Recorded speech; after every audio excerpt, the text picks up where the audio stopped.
গর্ভের বাচ্চা সুন্দর হওয়ার জন্য এই 4টি কাজ করুন। একজন মা বাবার জীবনে সবচেয়ে বড় স্বপ্ন একটি সুন্দর সন্তান।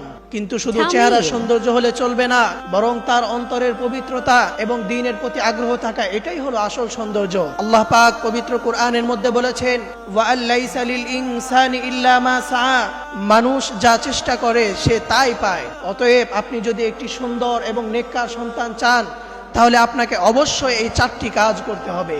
তার মধ্যে 1 নাম্বার, হালাল রিজিক গ্রহণ করা।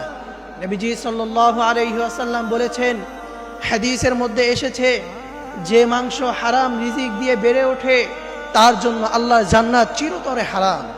অতএব সুন্দর এবং নেককার সন্তান পেতে চাইলে হালাল উপার্জন অত্যন্ত গুরুত্বপূর্ণ। 2 নাম্বার, নামাজে অটল থাকা। যদি কোনো মা নিয়মিত নামাজ আদায় করে, তাহলে তার ভেতরের আত্মা শান্ত হয়, আর এই শান্তি ওই সন্তানের উপর প্রভাব ফেলে। 3 নাম্বার, বেশি বেশি কোরআন তেলাওয়াত করা।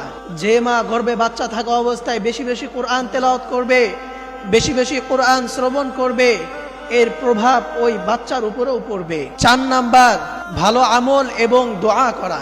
মা বোনেরা যারা আছেন, আপনারা গর্ভে বাচ্চা থাকা অবস্থায় এই দোয়াটি আপনারা আল্লাহর কাছে বেশি বেশি করবেন, রব্বি হাবেলি মিনাস সলিহিন, হে আল্লাহ আপনি আমাকে নেক সন্তান দান করুন। তাই সুন্দর সন্তান পেতে চাইলে আগে নিজেকে সুন্দর হতে হবে, চেহারার কোনো সৌন্দর্য নয়, বরং আপনাকে সৌন্দর্য হতে হবে চরিত্রে, ইবাদতে এবং ধৈর্যের মাধ্যমে। অতএব সন্তান কেমন হবে এটা নির্ভর করে গর্ভে বাচ্চা থাকা অবস্থায় মায়ের আমল, বাবা মার চরিত্র, রিজিকের হালালতা এবং প্রতিনিয়ত আল্লাহর কাছে দোয়া করার উপর। অতএব কোনো মা বোনেরা যদি সুন্দর এবং নেককার সন্তান পেতে চান, তাহলে আপনি অবশ্যই হালাল রিজিক গ্রহণ করা, নামাজে অটল থাকা এবং বেশি বেশি আল্লাহর কাছে দোয়া করা এবং কোরআন তেলাওয়াত করা, এই 4টি কাজ আপনারা বেশি বেশি করবেন।